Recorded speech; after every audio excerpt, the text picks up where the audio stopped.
Welcome to Hometime, and welcome to our backyard. I'm Dean Johnson. And I'm JoAnne Liebeler. Don't you love relaxing out in the backyard after work or on the weekend? But don't you hate it when the sun gets a bit too hot or the rain gets you running for cover? Or the bugs start giving you fits? I hate mosquitoes. What's the solution to all these problems? We're making plans to reclaim our backyard with a 3-season porch. And in this videotape, we'll show you how you can do the same.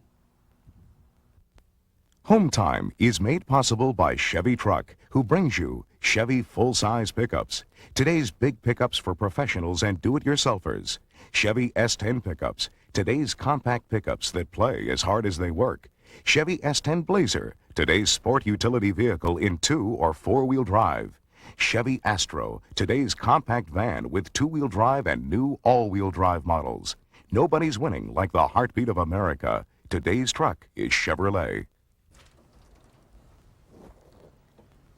Once you've agreed to add a porch like we have, all you have to do is decide where you're going to put it and what it's going to look like. On our house here, we have a couple of choices. We could build a porch here off the dining room, knocking out this window and replacing it with the door leading out into the backyard. Or we could build it off the back door that leads into the kitchen. And you may have a similar decision to make. Well, what do you think, Dean? You know, I kind of like the idea of the back door. It's going to be a lot easier with the door already in. Yeah, but look at how an addition here would just about cut off this whole part of the yard. But by putting the porch on the edge of the house, we'd leave that part of the yard intact. And we'd only cut off a small part of the yard behind the garage. We don't use that anyway. Yeah, no, that's true. And now that I think about it, it would be nice to keep the back door as a separate exit from the house and create a flow from the porch to the back door. You're right. I like it. If you know enough about construction, you could probably draw up your own plans for an addition like a 3-season porch. But we're investing thousands of dollars here, so we want to avoid mistakes that would cost us even more. So we went to a designer to draw a plan that would meet local building codes and would also fulfill the requirements for our building permits. We told the designer where we wanted the porch to go, how big we wanted it to be, and what we wanted it to look like. Now he's given us a plan for a 12 by 18 porch with a lot of flexibility. It's designed first of all to help us build a screen porch. That's what we'll be showing you how to do first. But later on, your budget may allow you to upgrade this screen porch with sliding glass doors. So the basic design incorporates rough openings needed for those doors. And after the screens are in, we'll then show you how to remove them and install new glass doors with only minor adjustments in the framing.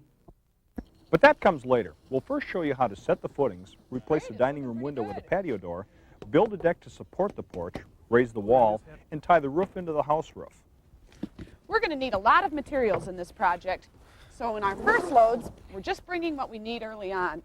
This includes pier blocks, 6x6 posts, and the 2x10s that we'll need for the deck underneath the porch. You can get a good idea of the materials we'll be using from the project guide included in the videotape. The project guide also lists the tools we'll be using. Tools like a line level, a 4-foot carpenter's level, a tape measure, a chalk line, a post hole digger, shovels, a circular saw, a reciprocating saw, a hand saw, a jigsaw, a framing square, a combination square, framing hammers, sawhorses, pry bars, an electric drill, and a utility knife.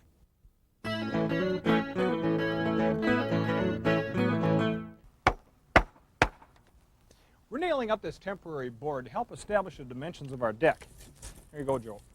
Now, we're not concerned about the height of this board, since we won't be establishing the height of the deck until we install the door here in the house wall. This gives us a level surface to help us mark out and lay out our footings. Now, all we're doing is measuring from the corner of the house out to the exact width of the deck. Okay, We lay out strings to batter boards at each corner to represent the sides of the deck. A framing square helps get the strings as close to right angles as possible. These strings have to be at exact 90-degree angles. Now, even working with a framing square isn't exact enough, so we'll be using a 3-4-5 method. We first measure 3 feet from the corner along the board. Then we measure 4 feet along the string.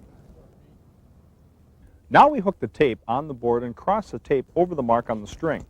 To get this corner square, we adjust the string till the mark falls right over the 5-foot mark on the string. All right, let me slip it under here. Now you can double or triple 3, 4, 5 if the dimensions are long enough and get an even more exact right angle.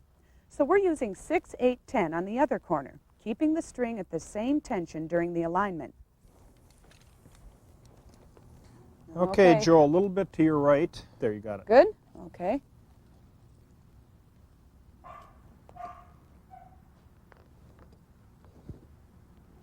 That gives us nearly perfect right angles on each corner. Then we mark the length of the deck on the Okay, two Joe, grab this strings one. and lay a third I'll string line 'em across up. the marks. Well, that's for the outside edge of the Okay, I'm deck. on top of my mark. All right, I'm on mine. Go ahead and mark it. To double check all our right angles, we measure diagonally from corner to corner. Okay, 272. If we did it right, the two measurements will be equal. That's perfect. Well, what do you know? This plan shows us just where our footings will go, and we're putting in 6 footings. 2 will go at each corner, with 1 in the middle, and then 2 more are going up midway up the side walls with another 1 in the middle. Now, we don't need any posts up near the house since we'll be tying into the ledger board for support. We lay a string between the marks for the 2 sidewall posts, and then measure in to mark the center post. Then we measure and mark the mid post for the end wall. Hang on, let me get this on here. Okay. At the corners of the deck, the strings cross right where we want the corners of our 6x6 post to end up. So we put a 6x6 scrap in place to help mark the center, and that's where we'll dig the footing.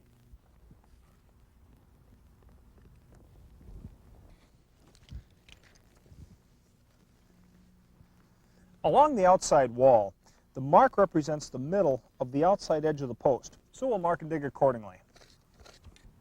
Here at the location for the center post, the mark on the line represents the center of the post and the footing. So all we need to do is take aim, mark it, and dig around it. All right, with all the footings located, we can now roll up all the building lines. Otherwise, they're just going to get in the way of the digging. But we will leave up all the batter boards, because we'll want to restring the lines when we go to locate all of our posts. And while Dina's busy digging the holes for those posts, I'm going Now to... hold on a second. So you're saying I'm going to dig all the footings? You are so good and Give me so that thing. gifted with the post hole digger. Besides, we got to get below the frost line. Joe, we're talking 42 inches from the surface. I think you're going to end up doing a couple of them. Okay, Jojo, how about a little batting practice? Batting practice? We've got a new Chevy work truck here, don't we? Yeah, but why the bats? Here, I'll show you. Ooh, Dean, you're going to break that. Ooh, be careful. Good one. Here, give it a try. You sure? Yeah. Ooh, nice one. Home run. Wow. You know, this is too tough to be an ordinary grill. That's because it's not ordinary. It's Chevy's new Duragrill, and it comes standard on this work truck model. Duragrill's made of a special thermoplastic designed to take a blow and bounce back. It can take a lot, but of course it's not unbreakable. It's tough enough. Well, and so's the rest of the truck. But it's not just tough. This new Chevy work truck is a low-priced model that offers you a lot for your money. It's a full-size, half-ton pickup built on a full-size frame with a cargo box that lets you do some full-size double-deck loading. On the road, the aerodynamic styling helps reduce wind noise for a quiet ride. And there's 160 horsepower on tap from a standard 4.3-liter Vortec V6. The transmission is a 5-speed manual that's smooth, precise, and has overdrive. To help you make stable, smooth stops, a rear-wheel anti-lock brake system is standard. On 4-wheel drive models, the anti-lock feature operates only when the truck's in 2-wheel drive. On 4-wheel drive models, InstaTrack is also standard. InstaTrack lets you shift on the fly from 2-wheel drive into 4-wheel drive high and back again at any speed. You don't have to stop or even slow down. InstaTrack is fast and easy. So if you want a big, tough pickup with a lot for your money, Get a new Chevy work truck. then you'll know why today's truck is Chevrolet, And why nobody's winning? like the heartbeat of America.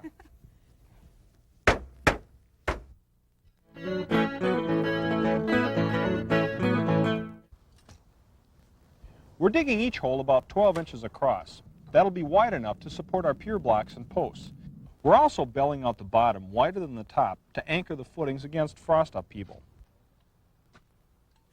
By the way, always check with your utilities for underground pipes or cables before digging in your backyard. Whenever you start a project at home, it seems like another one pops up along the way. And that's what we've encountered here, a shifting slab of concrete. And you can see where the concrete used to be and where it is now. It looks like dirt underneath it settled, dropping the slab toward the foundation. So we're going to get rid of this old concrete and pour a new slab.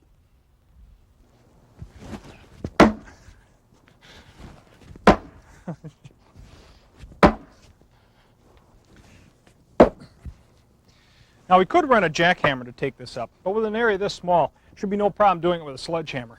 Watch out here now. Ah! Hang on.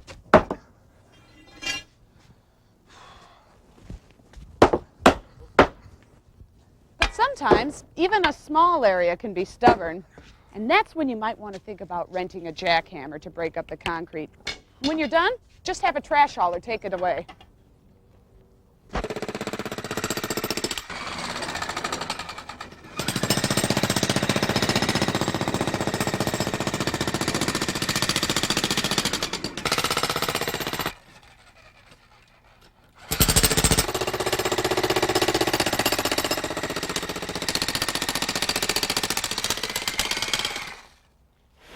That's good. We're pouring our concrete footings so that they'll be level with the ground. And once the concrete is cured, we'll center our pier blocks and our 6x6 posts above them, and they'll support the deck. Now it takes about 10 bags of dry premixed concrete for each footing. So if you've got a lot to pour, you might want to bring in ready mixed concrete from a supplier. That's what we've done. Just be sure it doesn't sit too long before you start pouring. We pour the concrete directly into the hole, making sure that the mixture fills in the outside edges of our bell form at the bottom of the footing. Remember, if the posts aren't dug deep enough for your climate, upheaval by frost can tear your structure apart. So be sure to check with your local building officials to make certain your footings go lower than the frost. We're making ours flush with the ground and checking to be sure the surface is level, since we want to keep the deck level.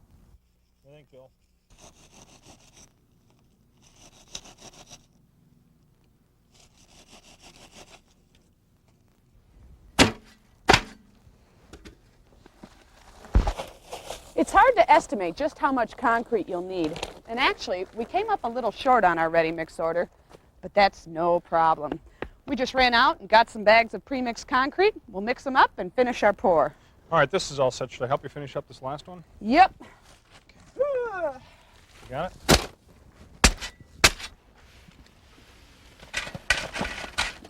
Whoa, whoa, whoa, whoa. That's enough? good. Yep, I think that's just about perfect. Okay. We want to keep weeds from growing under the deck after it's finished, so after pouring all the footings, we lay down a layer of black plastic, and then cover that with a layer of rock to hold the plastic down. Okay, here's the first one for you. I'll be right back. All righty.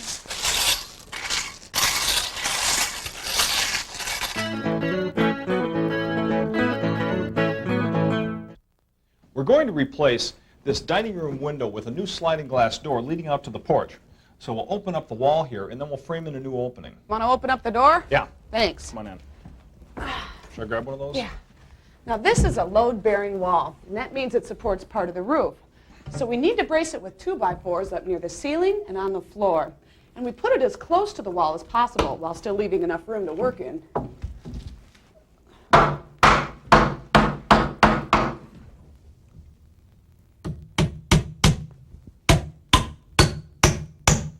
The first step in clearing the wall is getting the molding off the window. After that, we take out the center mold between the windows, the stops over the sill, and then the sill. With the reciprocating saw, we cut any nails that might still be holding the window jammed to the frame.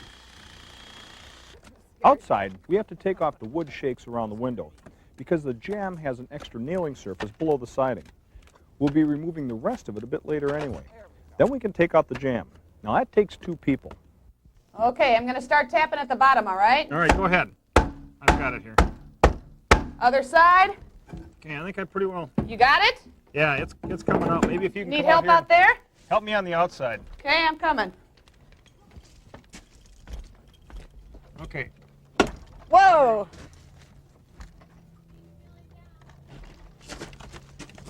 Got it. All right. Got it there. Ooh. Okay. There.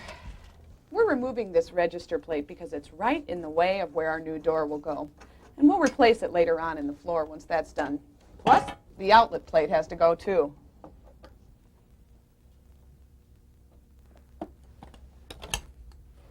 We'll also remove the baseboard now and save it to trim the new wall later on. Our wall is a layer of plaster over sections of gypsum lath. We pry that off, starting at the exposed edges along the window opening.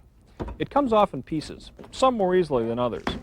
We continue toward the corners, chipping away the surface.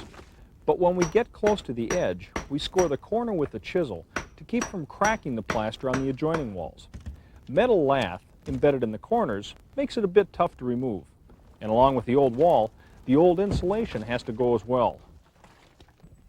With the inside wall cleared, we can start working on the outside, and we're beginning with the siding right here on the corner.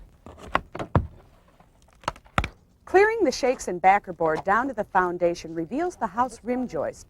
We pull off the board we used earlier and then measure from the edge of the rim joist, measuring the deck width plus 1.5 inches. That's for the 2x2 inside corner board, and we'll nail that up a bit later as a buffer between the house and porch siding at the corner. From the mark, we use a level to scribe a plumb line up to the soffits. Then we cut along the line after nailing up a saw guide over the rough surface. We set the circular saw depth to cut only the siding, not the sheathing below. We cut as close to the soffits with the circular saw as we can, and then finish with a reciprocating saw. Then we take off the shakes from our cut down to the other end of the house. When that's gone, we're ready to cut the rough opening for the door into the sheathing.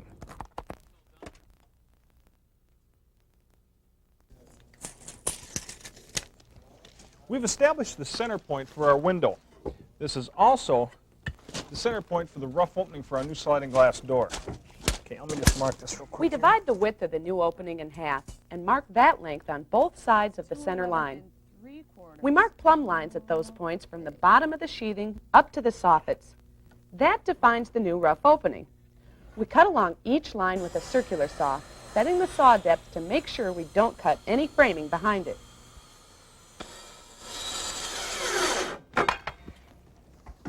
Let's take a moment to look at some of the framing members we've just exposed and review some of the terms that we'll be using. This horizontal 2x4 on the floor is called a bottom plate. All the framing studs get nailed into it. These king studs extend all the way from the bottom plate to the first top plate. And the board that's above the window opening is called a header, and it helps support the weight of the roof since there are no studs there. And the header is supported by trimmer studs. Now we can take out the soffits above the door opening. They're in the way, and we'd be taking them out later anyway. We pound out the lookout nailers above them as well. To get rid of the old sheathing and framing all at once, we finish cutting the sheathing up along the header. We cut away the cripple studs above the header, and then cut the nails holding the windowsill. It goes, and everything under it goes too. Now only the bottom plate is holding the old framing in. So we cut it, pound it out, and then the whole thing comes out. All right, that's good. Let it tip. Yeah.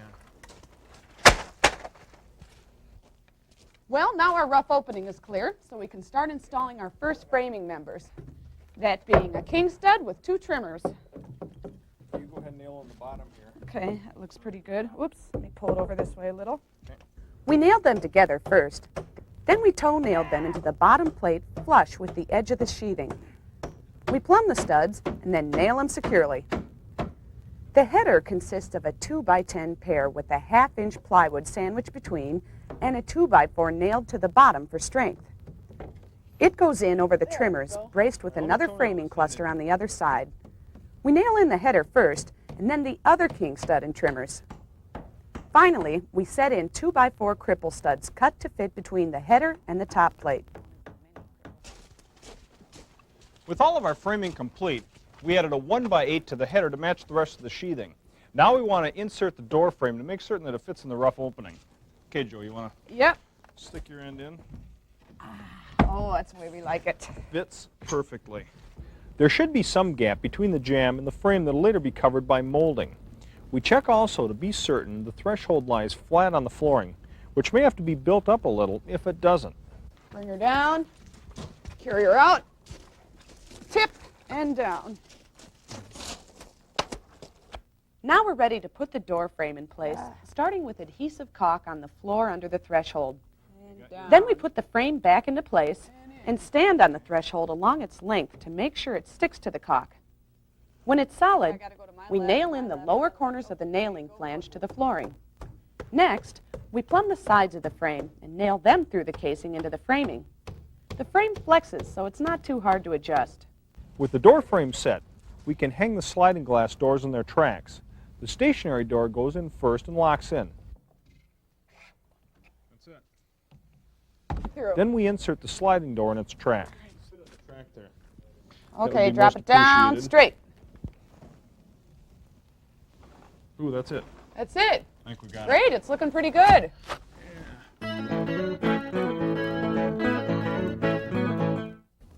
We cut the shakes past the corner of the deck so we could insert a corner board. I'm installing a 2x2 running from the soffit down to the bottom of the shakes, flush against the shakes. And now we're ready to install the ledger board. And this is a crucial step in the process because the placement of the ledger board is going to determine the height of the post and the decking. We measure down from the threshold 1.5 inches for the height of the 2x6 deck flooring, and then mark a line for the top of the ledger board. We cut a 2x10 to fit between the inside corner board and the end of the house rim joist. To avoid some difficult nailing later, we put the joist hangers on the ledger before securing it. They go in every 16 inches on center, with double joist hangers on the end for the rim joist, set in 3/4 of an inch for a skirt board we'll add later. We caulk under the threshold now for extra moisture protection. We make sure the ledger board will accommodate our flooring with 2x6 scraps tacked on. Then we nail the board in position and drill pilot holes between the marks into the house rim joist. We use lag bolts to fully secure the board to the house.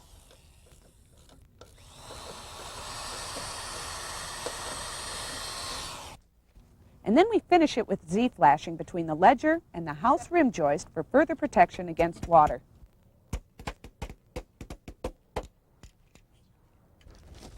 In order for the deck to be level, we need to cut the posts so they're at the same height as the bottom of the ledger board. So we've run a string from the bottom corner of the ledger board, we've got a line level on it, and we'll adjust this stake near the batter board so they're at the same height. Hey Dean, why don't you tell me when I'm level here? Okay, Joe, down just a little bit. A little bit more, a little bit more. Keep on going. Okay, I'd say right about there. That's perfect. We do the same thing on the other side and then re-establish the batter boards across the middle. We place a pier block then on each of our 6 footings, aligning them with the strings. Now it looks as if the pier blocks will give us enough height for the 3 posts halfway down the deck. We check it by laying in the first rim joist, a pair of 2x10s we cut to fit between the ledger board and the center of the first post. It's almost level, but not quite. So we use a couple of shims to get the right height. We'll replace them in a moment. Now we offset this end of the rim joist as we did on the ledger board for that skirt board we'll add later on. Down at the corner, the slope of the yard means we need a higher post. So we mark a piece of 6x6 treated lumber where the strings cross it. We cut there with a circular saw. Its blade is not big enough to cut all the way through, so we finish it with a handsaw. We put that post in place in the pier block, and then we set in our next length of rim joist. Okay, what was that, 1 3/16? We line it up and then offset it for the skirt board. We toenail it into the post and into the first rim joist.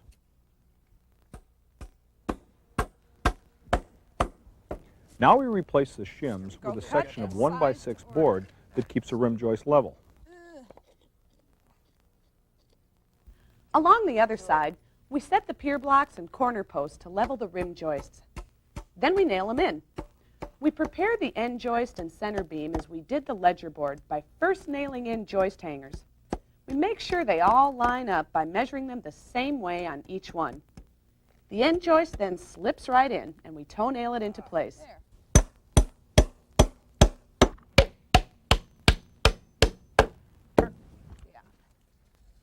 The center beam follows, and we nail in corner braces to bind the beam and joist securely. This structure provides us with the basic framing we need for the flooring, and it also supplies us with the surfaces for the floor joists. We're using 2x10s, and we're running them perpendicular to the house. Now we pre-cut the 2x10s so they'll fit right in between the joist hangers, and they should fit snugly. Hopefully they'll fit snugly. Oh, they will. You just wait and see. The first one fit pretty good. We nail them in securely to each joist hanger. Of course, not every board is perfectly straight. Darn it. Some will arc up slightly when you put them on their sides. That's called the crown. Be sure you lay your joists with the crown up, since the weight of the traffic on the joist will eventually flatten them out.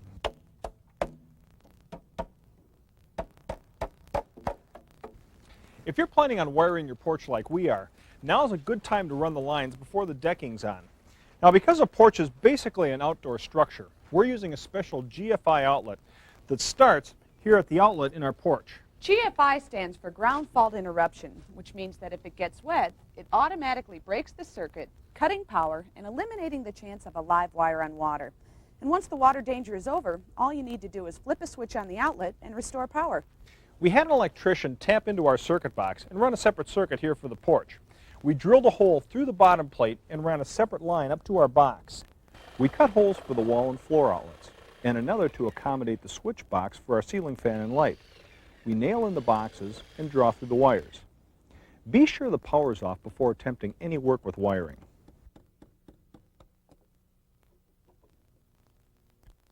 We're also wiring in floor outlets at both corners and near the center beam. And though we don't plan on using them until we replace the screens with sliding glass doors, we're tying into the GFI circuit now. And the reason is to protect them should there be wet conditions. For proper support, we'll use 2x10 blocking to frame nailing surfaces for each outlet. When they're done, nail in the boxes so they'll later be flush with the flooring and extend the wiring out from the GFI outlets. Tack the wire along the joists at least 2 inches below the surface of the deck so nails through the floor don't accidentally strike it. Then drill through any blocks or beams that fall in the path of the wire. And leave the plates off the outlets till after the floorboards are laid.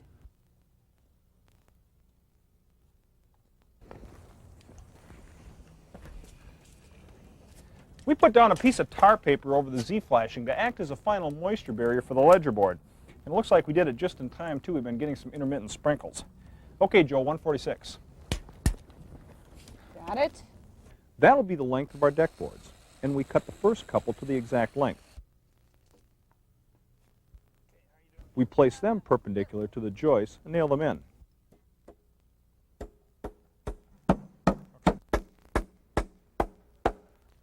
The rest of the boards go on with their ends running wild over the edges, since we'll cut them off later.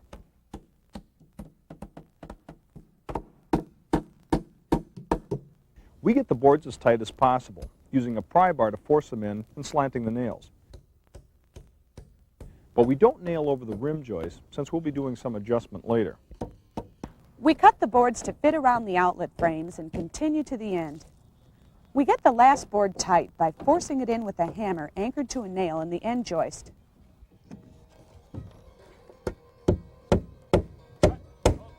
Then we snap a chalk line across the wild ends and cut them away. The rim joist may bow out of line with the ends, so before nailing the ends down, we use bracing to force the joist in line and then drive our nails.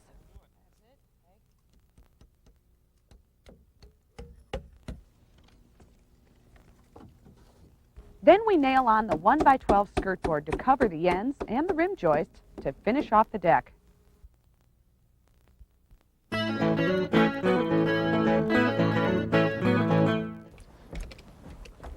With the deck completed, we can start putting up the wall frames for the new porch. But before we do that, we need to do something that might intimidate a few homeowners. We need to cut into the house roof. Oh, it really isn't that tough. I don't know. The thought of hacking away at the roof over your head might make some people think twice. Not once I see us do it. Remember, all we're doing is taking off the cedar shakes, cutting through the sheathing. All we have to deal with is the overhang, so... And we also have to deal with my fear of heights. That's true. This looks pretty straightforward. We start by drilling through the roof above the edge of the deck and even with the house wall. That shows how much we have to cut away for the porch walls on the first truss. From there, we pry up all the shakes down to the roof and over to the hip ridge. Some come off more easily than others. Tossing down the shakes could make hash of our deck, so we laid some plywood down to protect the deck boards. New roofs are sometimes layered over old ones, and we do find a layer of asphalt shingles under the shakes and the builder's felt. Asphalt's rough on the hands, so it's a good idea to wear gloves when removing the shingles and the paper below. Got it? That takes us down to the sheathing. All right, let's go for those gutters, huh? Before tackling the sheathing, we have to take off the gutter, fascia board, and soffits. It's easiest to cut the gutter first and then pull out the brackets holding it to the roof. When those are loose, it gives way easily. We yank the nails in the fascia board and then pull it away from the rafter tails. We cut the remaining soffits along a line even with the edge of the deck and pound it down from the lookouts. Now, back to the sheathing. We cut the boards down along a line from that hole we drilled. Then we pry up the nails in the sheathing and remove the boards, revealing the rafter tails below. We cut the tails off flush with the house, and that's the last step in cutting away the roof.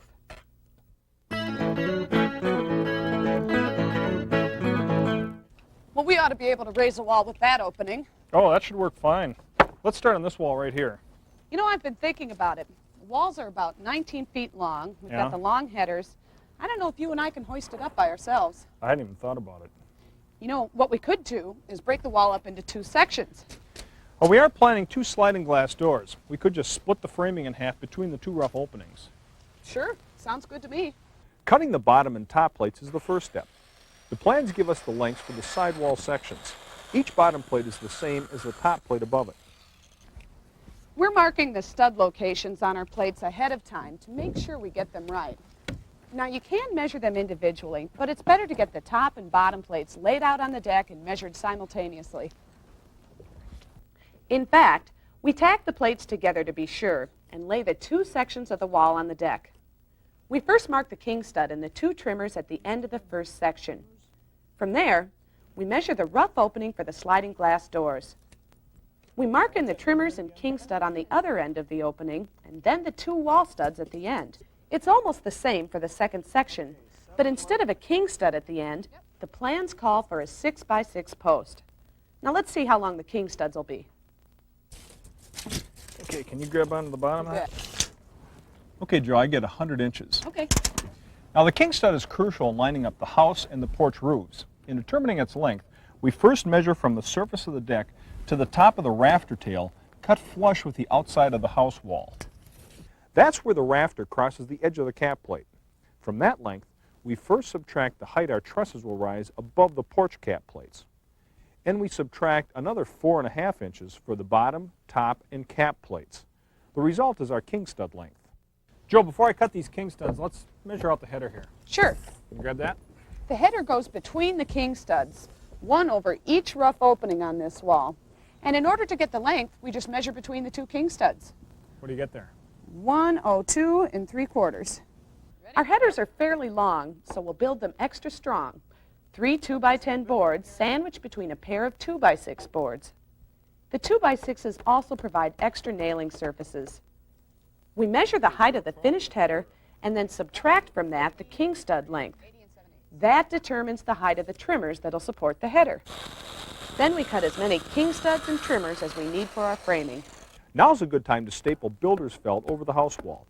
We want it in place before the porch walls go up. Now we can lay out and raise our first section of porch wall. You need some help there? Yep. We separate the plates with the bottom near the edge of the deck. We lay the king studs at their marks with the header between them. We nail the king studs first into the header and then into the top and bottom plates. We nail just 1 wall stud at the end, saving the second for later. Then we set the trimmer pairs in place and nail them through the bottom plate, toe-nail them into the header, and secure them to the king stud. Here's how we raise the wall. We first nail up 2x6 scraps to serve as guides. We get the bottom plate even with the guides, lift the top plate, and carefully walk it upright. When the wall is standing, we push the bottom plate snug against the 2x6 guides and flush to the house wall.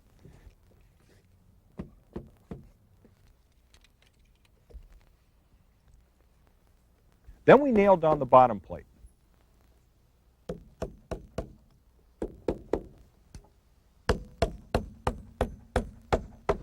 we make sure the end stud is plumb against the house and nail it in. Now we can nail in that second wall stud as well.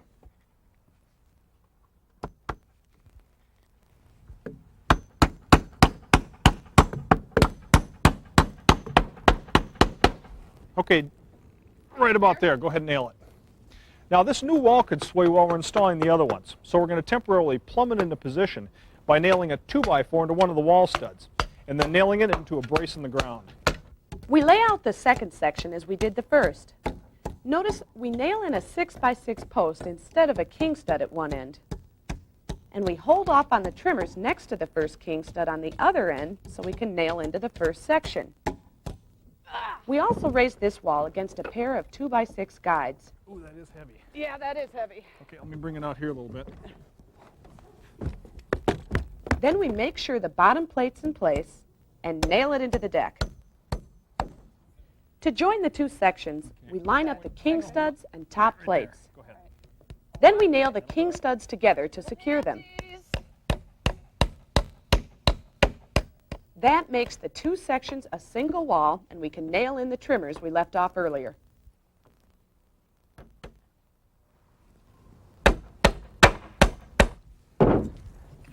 Now the rough openings for the sliding glass door are in plain view. And we can leave it at this and move on if sliding glass doors were the only option.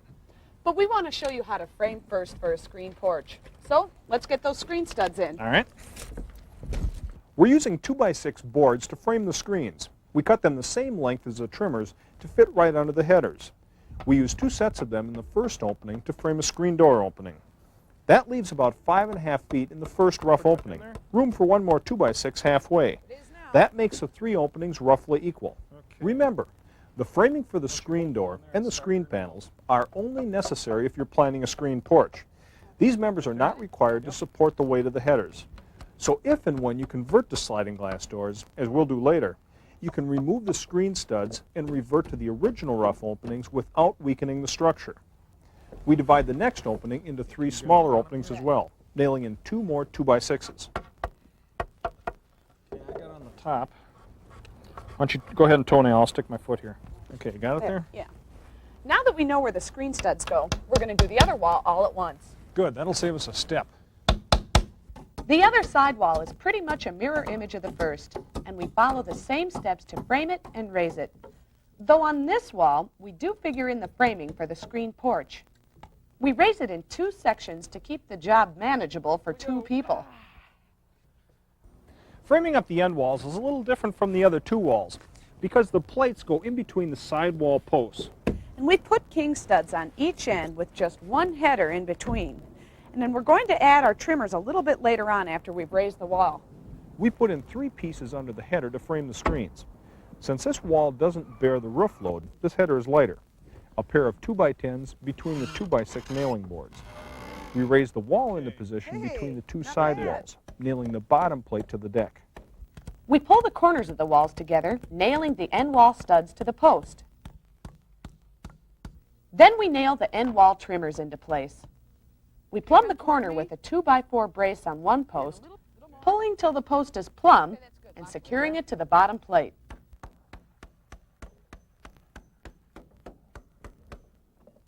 Then we straighten the top plates by nailing on a 2x4, adjusting it, and nailing it into the opposite bottom plate. That's good right Next there. we nail the cap plate over the end wall top plate, corner to corner. We do the same over the side walls, and that'll finish our framing.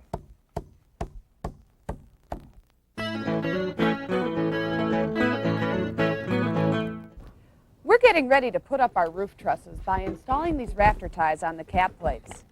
We nail them every 24 inches on center, measuring out from the house on each sidewall, which will actually end up supporting the trusses. Each truss rests inside the rafter ties, which secure the structure till we get the sheathing on. We ordered the trusses to fit between the cap plates and to match the pitch of the house roof. And that's a 5/12 pitch according to the original house plans. We cut the tails off one, plumb with the truss heels, so it will fit the roof opening. We take that up first, press it in tight, and center it by making sure the heels overlap the plates equally. Then we nail it in.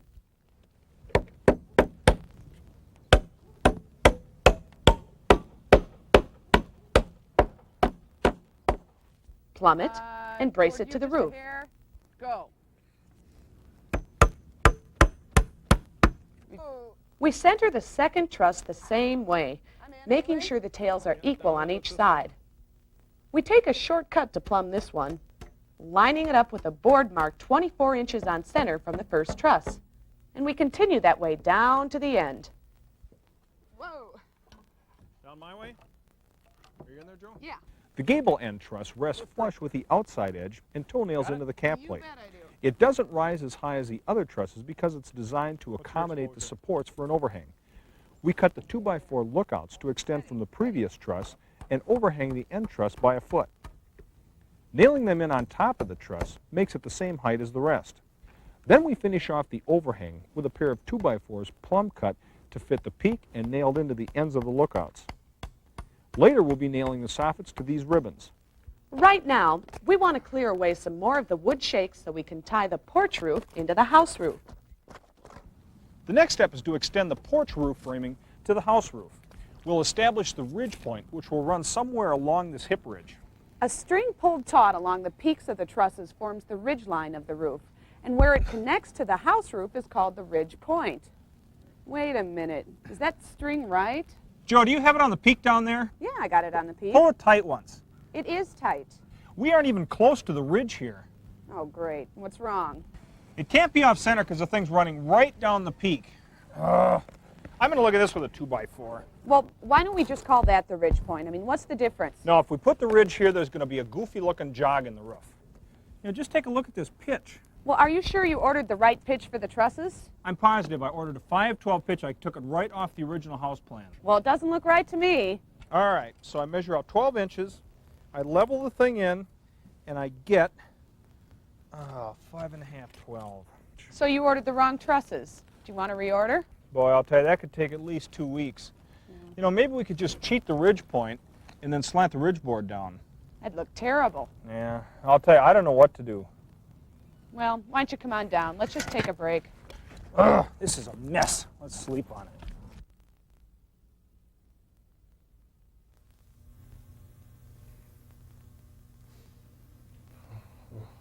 So, you ordered the wrong trusses. Do you want to reorder? Do you want to reorder? Do you want to reorder? Do you want to reorder? So, you ordered the wrong trusses. 5.5. Oh no.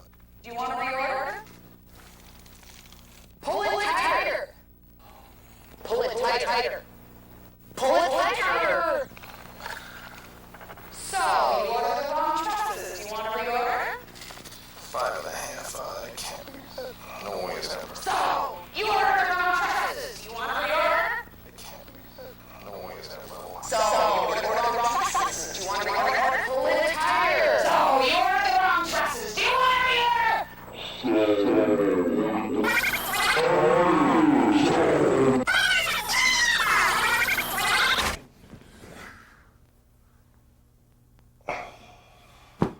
I know we can do it. Sure that'll do it. Great.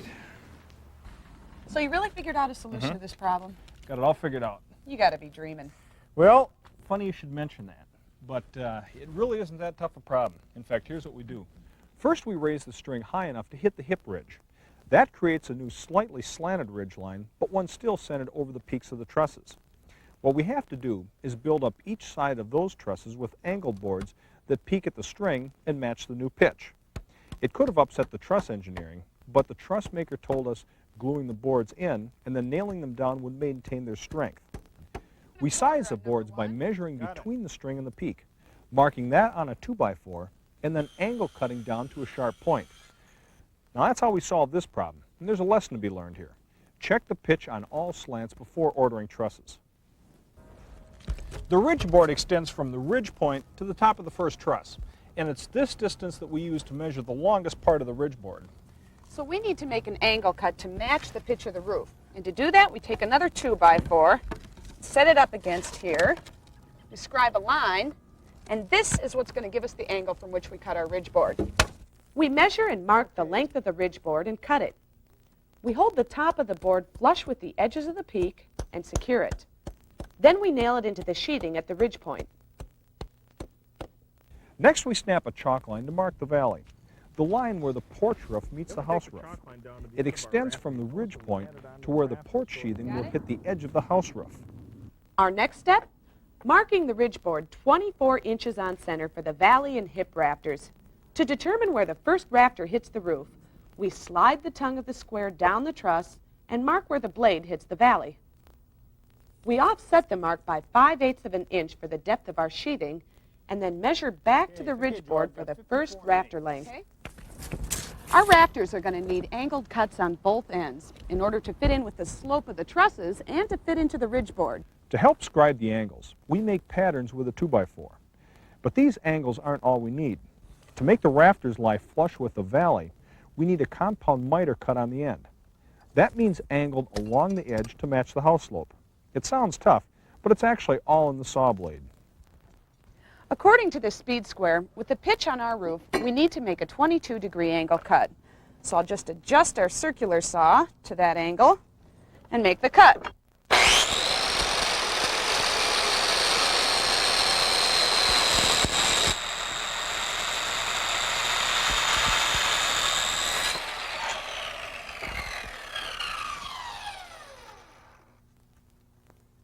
We nail the first rafter into the ridge board at the 24-inch mark. The other end nails into the house roof at the chalk mark. Notice how the edge left by the compound miter cut lies flush with the slant. Then we mark, measure, and cut the next rafter as we did the first. Then we nail it in to finish the hand framing on that side of the ridge board. On the other side, we lay rafters to the hip ridge, offsetting again by 5/8 of an inch. We make the angle cuts and compound miter cuts to make them fit flush with the ridge board and the hip ridge. Because of the slight differences in the pitch of our trusses and the house roof, we need longer rafter tails on this side to match the house and make the soffits all the same height. So we nail on some 2x4 extensions. Now we need to cut them all off at the same height. After cutting the first one level with the bottom of the house rafter tails, we transfer that height to the header with a level and measure down from the cap plate. We measure down the same distance at the other end and transfer the height to the rafter tail. Then we snap a chalk line between those points, mark plumb lines up the tails, and then cut them off along those lines.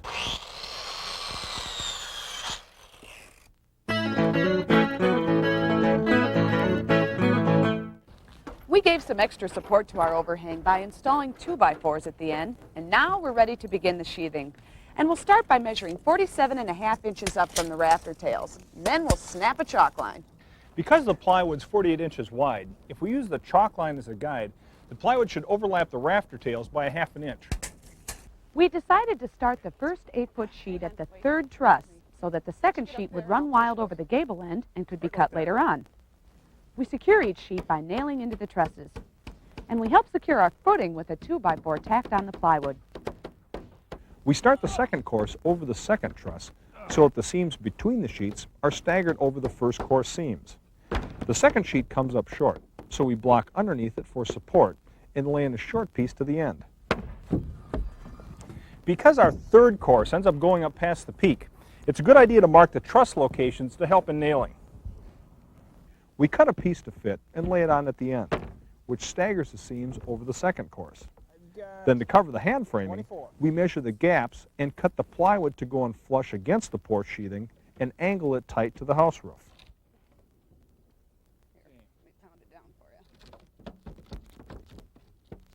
We follow the same steps on the other side.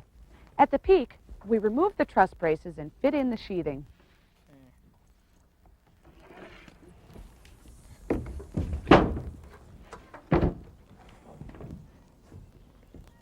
Then we cut angled pieces to cover the hip rafters.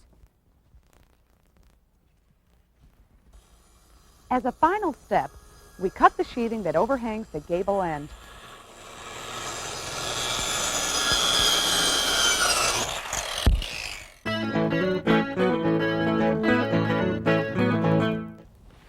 We attach the porch soffit to a series of nailers, the first being a 2x4 that runs along this header here that has to be at the same height as the nailers for the house soffit. To position the first nailer, we transfer the height of the house soffit to the header, measure down, subtract the height of the soffit material, and mark that distance along the header. Then we snap a chalk line over the marks. The 2x4 nailer goes along the line from one end to the other and nails into the header. Then we install a second nailing surface for the soffits. It's a 1x4 board nailed into truss tails. It's important to get it level with the 2x4 nailer to make sure the soffits are level. We do need more nailing surfaces for our soffits, so we'll install these 2x4 lookouts between the nailers. We start by putting one over the house soffit, leaving enough room to nail the new soffit right next to it. The others go in 24 inches on center and level with the nailers. We put the last lookout right under the gable end rafter tail in line with the outside porch wall. All right. We butt our first length of soffit to the house soffit with the smooth side down and secure it to the lookouts and nailers. 2 8-foot sheets leave us short, so we nail in an extra lookout for support and put a short piece in flush with the last lookout. Is that okay? Before moving to the other side, we put up fascia boards to cover the outside nailer. We're using 1x6 redwood boards, starting at the house end. We first make sure that it hangs down the same distance below the soffit as the fascia does along the house. Then we nail it in and continue to the end, making a miter cut at the joint. The soffit framing goes the same on the other side. Our main concern is that our new soffits match the house soffits. Then we can nail them in and continue down to the gable end flush with the last lookout. We're installing these 2x4 blocks in between the gable end lookouts. And the reason is that they'll give us more nailing surfaces for the soffits, which go up next. We nail the first piece of soffit at the peak. It's cut to fit our overhang, and we fill in to the bottom with a shorter length. We bevel cut the next piece to butt smoothly to the first one at the peak. On a gable end, rake boards cover the nailers. We use redwood boards plumb cut to produce smooth fits at the peak and at the sidewall fascia boards. We also cut the bottoms flush with the fascia boards and nail the boards in. Yep, got it.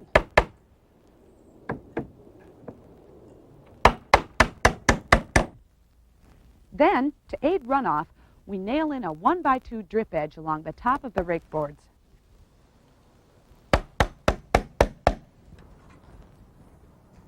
Okay, you got it there, Joe? Yeah. We snapped a chalk line between the bottom of our two fascia boards. We'll nail our 1x6 siding to the top of it to finish off this side.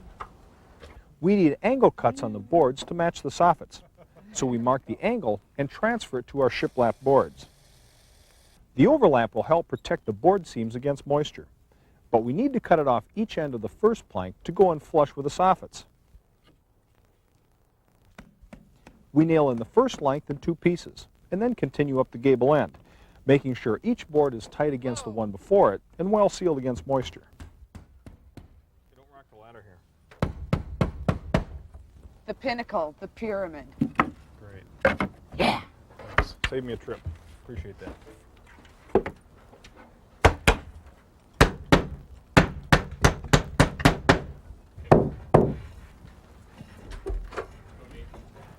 Our ceiling fan will hang from this electrical box that I've nailed to this 2x4 blocking in between our trusses. And I've centered this close to the peak. Now I'm just running the wire that we set aside earlier. And we're securing the wire to the trusses up here. And we'll have this wiring and the rest of the wiring here checked out by an inspector so we can panel over it. Now with the sheathing and trusses holding the wall framing securely in plumb, we can remove the temporary braces we installed earlier.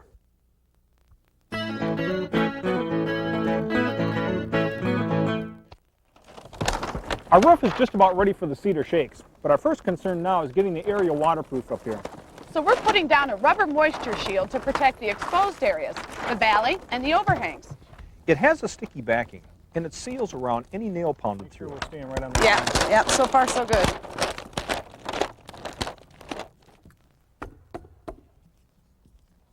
Then we cover all the roof with 15-pound builder's felt. Okay. There we go. We bend the paper over the peak and overlap it by at least 4 inches for extra protection. We place a valley tin where the two roofs meet. This way it'll help direct water down to the gutters. Okay, is it? Yeah, that right looks down good. there? We just center the tin over the valley and nail it in.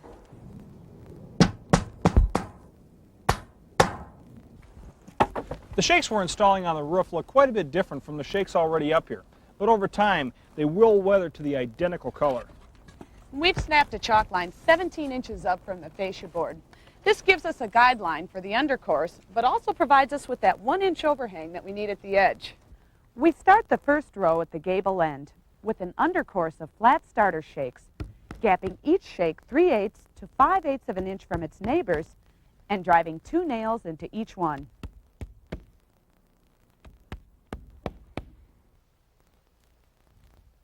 We mark the last shake against the valley tin for the angle cut that will make it lie flush. We snap another chalk line 10 inches up from the bottom of the undercourse to guide our heavy-duty builder's felt. A row of this goes under each row of shakes. Then the first course of hand-split shakes goes on flush with the undercourse. We stagger the gaps between the new shakes at least 1.5 inches away from the undercourse gaps. Our next row of builder's felt goes on a chalk line that we snap 10 inches above the previous row. This will help guide our next row of shakes, but to help save some time, we'll run quite a few rows of the builder's felt. We snap lines with the proper exposure for each one and staple high enough on the felt to accommodate the shakes. Then we just slide the shake under the top layer and even it up to the felt below.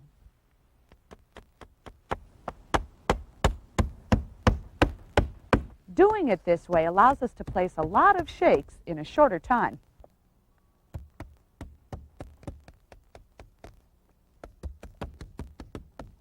To tie the new shakes to the old, we had to tear away quite a few of the old shakes in order to lace in the new heavy-duty felt and maintain our moisture seal.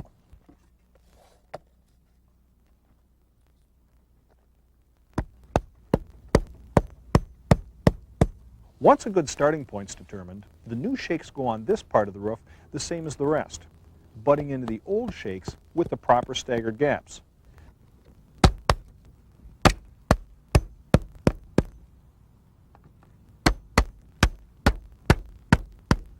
We can then finish the rest of the roof.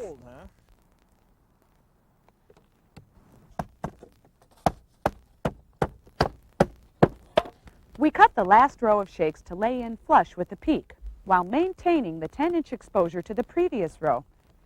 Then we cover the peak with special ridge shakes that finish off this portion of the roof.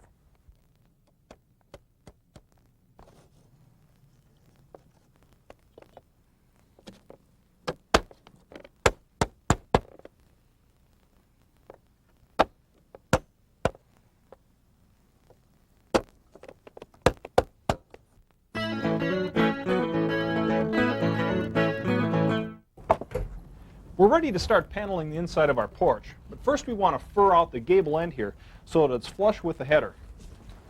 So we made fillers out of 1/2-inch plywood and 2x4s, and we're going to nail them up against the gable end truss.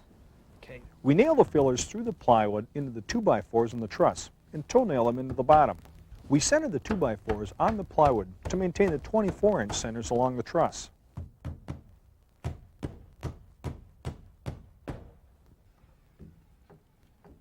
We also need nailing surfaces along the gable end to support the ceiling panels. We use a straight edge first to mark points even with the trusses, and then snap chalk lines to the corners. Got it? Got it right there. All right. Our 2x4 nailing ribbons go in right over the lines with a plumb cut joint to match the inside truss pitch. Then we nail 2x4s between the fillers to provide more nailing surface and prevent bowing. The trusses provide a good nailing surface for our ceiling panels, but we're adding 2x4s between them to help secure the edges of the sheets. They go in flush with the trusses, running in a line along the cap plates and on either side of the peak.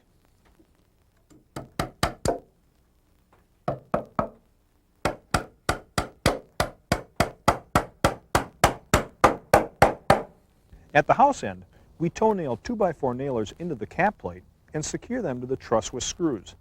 These also go in 24 inches on center.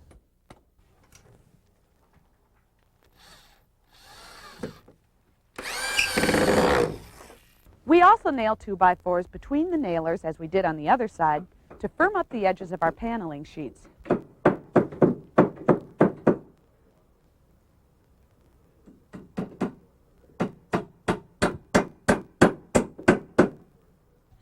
We're using plywood paneling in 4x8 foot sheets. It goes up faster than planking, and the surface is already finished. We start on the ceiling so that the vertical sheets on the sides will help hold the edges up. We measure from the cap plate to the peak and cut each piece to fit. 70 3/4 here. We saw on the back side of the plywood to prevent chipping. Then for extra stick, we put glue on the plywood where it will hit the trusses and nailers. A line down the middle represents the middle truss of the 3 this sheet will lie on. We run the sheets vertically to eliminate the horizontal seams along the ceiling. We start along the scissors truss next to the gable end, so the edges of the 4-foot sheets will fall right over the trusses. We press the sheet against the nailers once and pull away to let the glue set. Then we put it back in place and nail it in, using colored nails to blend in with the finish. We cut a piece to fill the gap to the gable end and fit it in.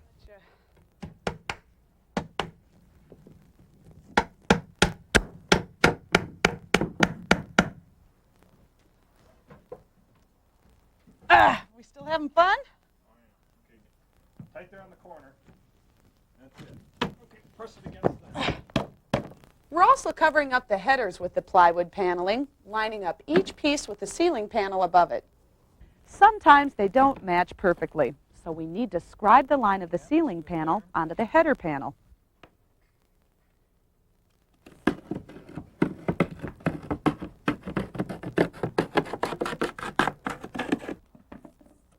We bevel along that line for a tight fit and nail in the piece. We continue to the end where we nail in a floor-length panel to finish the opening next to the house. We start inside the gable end by placing the edge of the panel on a plumb line that runs from the peak of the roof to the bottom of the header. We take that measurement. All right, Joe, it's 32 inches. We measure that line, go over 4 feet, and measure up along a second plumb line. All right, Joe, 20. We transfer those lengths to the plywood and snap a chalk line. That gives us the angle we need to match the slope of the trusses. Then we nail in the first sheet along the line with the seams still running vertical. We measure and cut each piece to fit the remaining surface. We're covering this side of the porch all the way down to the floor with paneling, so we need to do a bit more measuring and cutting to get the sheets to fit. We mark a line plumb with the peak, measure over 4 feet, and mark a second plumb line down to the floor. We measure over to the door casing, up to the top of the casing, and over to the first plumb line. We transfer the lengths to plywood and cut our first sheet. 8 3/4 and 12 3/4. Then we measure the locations of the electrical boxes from the floor and the casing and mark those on our sheet. We drill pilot holes to start the cuts for the boxes and finish them with a jigsaw. Then we nail the first sheet into place and continue paneling the rest of the wall, measuring and cutting each piece to fit. Okay, Joe, that's good. Nail it in.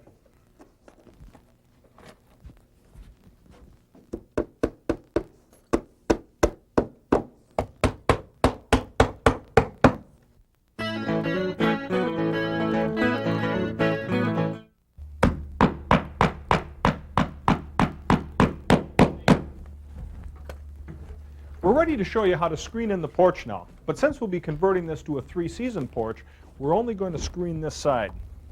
Our first step is to nail in these 2x6 boards. They provide the horizontal framing for the screens.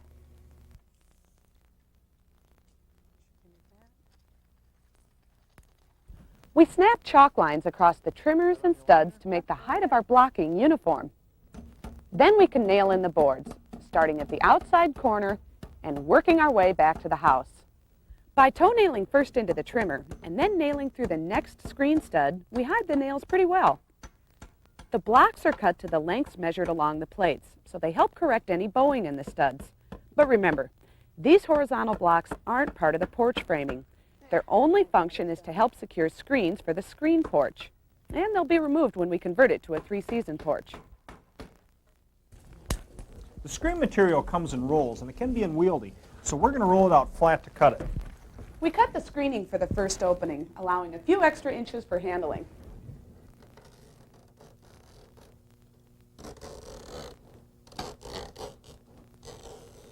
We start by setting the screen over the framing, letting the extra material hang over the right edge.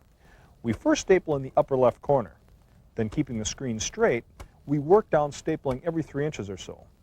We staple in the upper right corner and work down the right edge.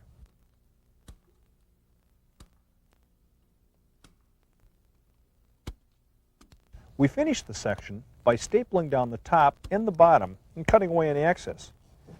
We cover the other openings the same way, overlapping the screens at the studs and blocks.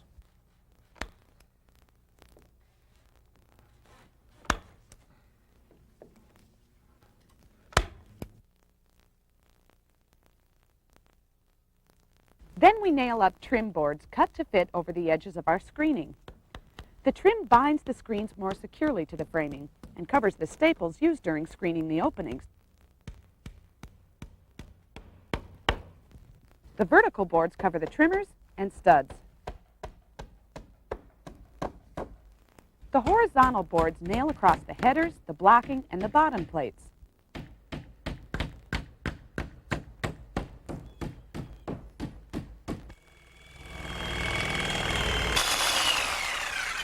The screen doors go in next, but first we want to remove the bottom plate from the rough opening.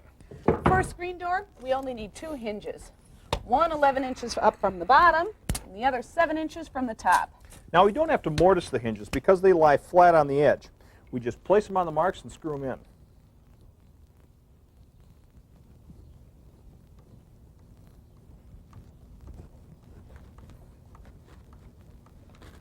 To hinge the door, we first tack in a pair of temporary stops 1 1/8 inches inside the jambs. Then we rest the screen door against the stops and shim it to the proper height and balance.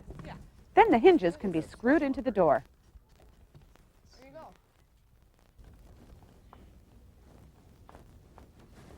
With the door hung, we check its fit, swinging it a few times to see if there's any tight spots which need planing. We then take out the temporary stops and set our permanent stops. We hold the door flush with the edge and nail the top and side stops flush against the door.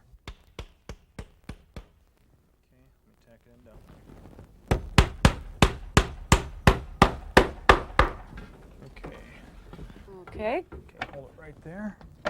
got it flush out here.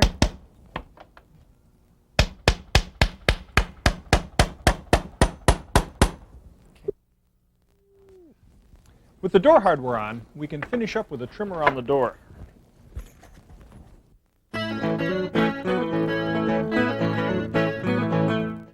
If we were screening the entire porch, we'd cover the gap left here alongside the door, and we'd screen over all the openings that we framed earlier. But we want to show you how to convert the screen porch and its framing into a 3-season porch with sliding glass doors on all the sides. So the first thing to do is remove the screens and some of the framing. We figured that the materials for a completed screen porch cost us about $3,500. Now it's time to undo some of our work. Ripping out the trim, screens, and screen framing may seem like a waste at this point, but it's what you'd do if you had used your screen porch for several seasons and you are now ready to update it with sliding glass doors on all the walls. Once the framing for the screen porch is gone, we go back to our original plan for framing our sliding glass door openings. We did most of that before, but there's a bit more needed. How's it coming on the bottom? In the end wall, we center one 6x6 post, cut to the same height as the trimmers. Then we nail one trimmer on each side. That gives us the rough openings for the 2 doors on that end. With the framing done, we cut and pry out all the bottom plates so our door frames will lie directly on the deck surface.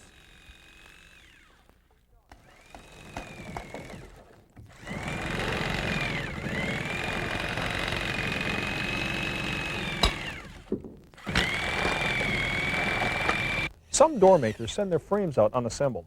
but it doesn't take long to screw the corners together and get them ready for installation. You're set.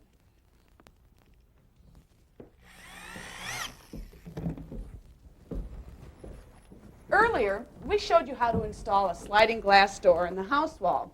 Now we'll just follow the same steps to install them along the porch walls. Okay.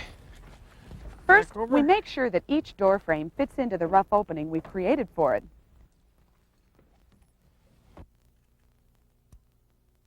Then we caulk heavily along the floor where the frame rests. Then the frame goes back into the opening.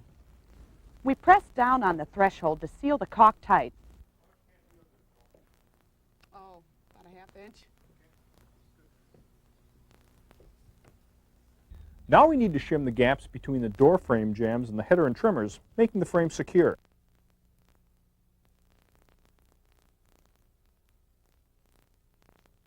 When the sides are plumb and the top is level, we nail through the jambs and shims into the trimmers. Then we secure the brick mold casing on the outside of the frame, nailing into the porch framing. Let me take a reading, hang on. Now we put the doors up. The stationary door goes in first on the middle track, and the bigger ones can get heavy after a day of work. Next, we install the interlock at the end of the stationary door for a good weather seal. There's an interlock on the operating door as well. That door goes on the inside track and should move smoothly back and forth with the inner stop sealing together when the doors are closed. We secure that door by screwing in the inside stop, which holds the door in its track along the upper jamb. The screen slips over the outside track with its bottom rollers over the grooves. It should also slide easily. Okay, that's up. Okay, got it. Magic. Works real good. The hardware screws on the edge of the operating door through the holes provided. Okay, got a screw there. Yeah, let's see, down just a little bit on your side. Right there. Okay, right there.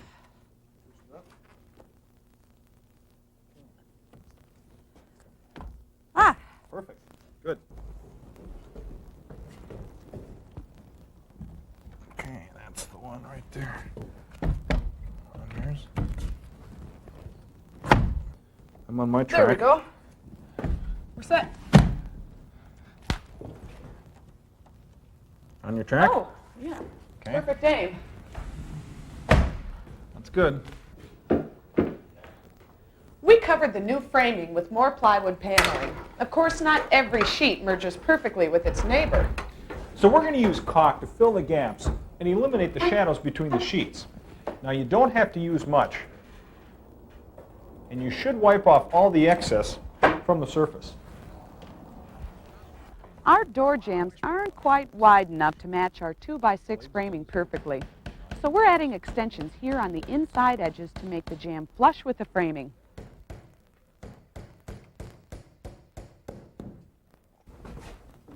Okay, down on my side. Okay, 1/8 inch There. reveal. Yeah, that looks good. All right.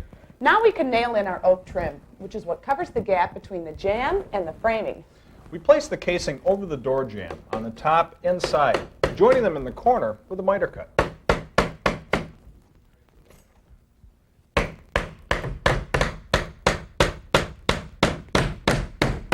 Then we nail in base molding, cut to fit between the vertical casing at the bottom of the paneling and flush against the floor.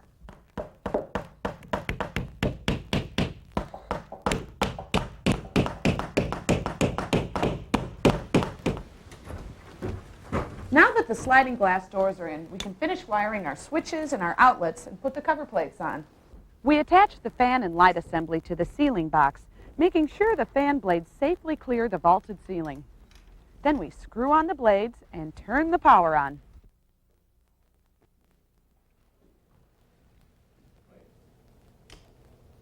Oh, they both work.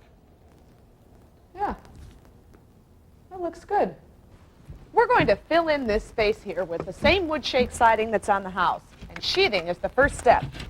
The plywood slides into that gap we built between the porch framing and the corner board.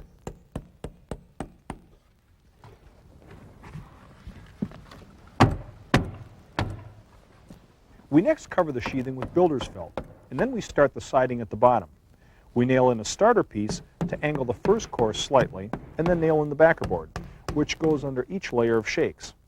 The first course of wood shakes goes on next.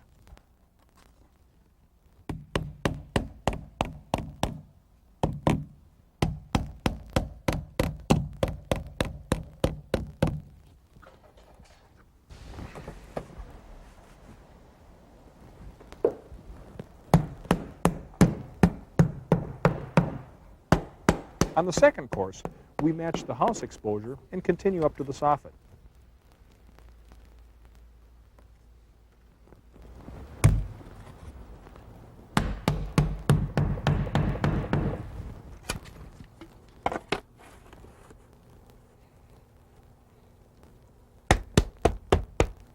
On this side of the house, we have a similar space. Here we butt the new shakes up against the old siding to cover up some of the areas that we tore out. We need to cover the rest of our exposed framing too. And some of these areas are pretty narrow, so we'll use 1x8s and 1x12s cut to fit. We've got other rough surfaces to finish.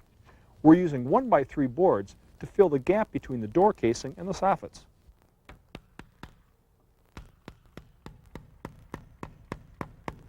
On the house, we've got a narrow trim board nailed into the shakes right under the soffit.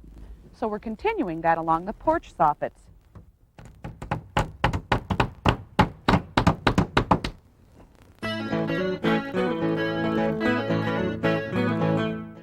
Well, our deck isn't high enough to require a full set of stairs, but we do need a one-step platform. Okay, Dean, half the height is 7 inches. We measure down that distance, plus 1.5 inches for the 2x6 decking, and we snap a chalk line. That's where we want our platform framing to hit the rim joist. And since the sidewalk slopes, we use a level to help measure the right heights for all the sides of the framing. We made our frame to accommodate 5 deck boards, and we nailed in 2 joists for support. The frame slides under the chalk line, and we nail it in.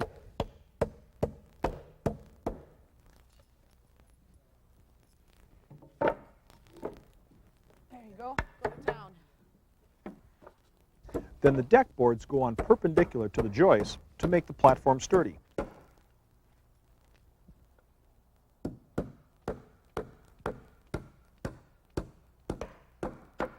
We take the same steps to build platforms under the doors on the other side of the porch, and we finish those with 2x6 deck boards. Get another one in here. Okay, go ahead.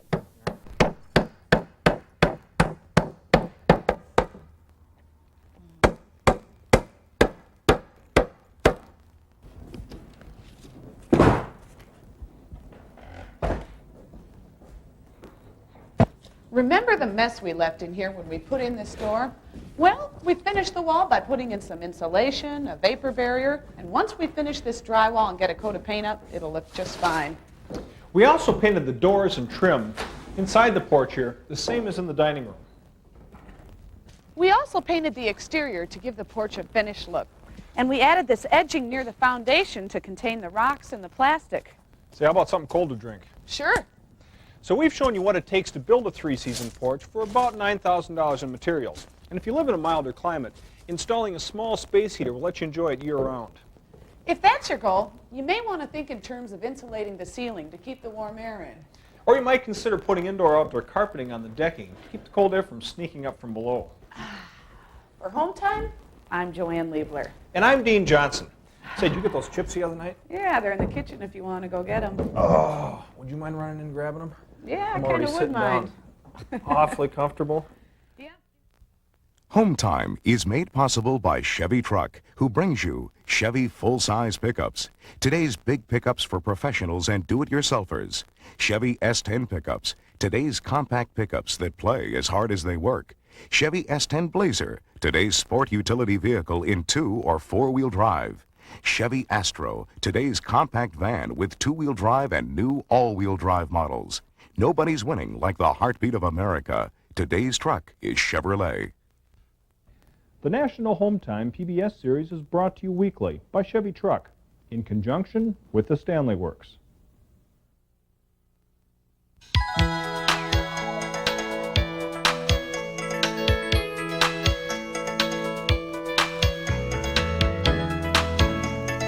If you'd like more information on items we've covered, be sure to consult our Hometime tapes on decks, framing, roofing, electrical, and drywall to learn more about construction techniques.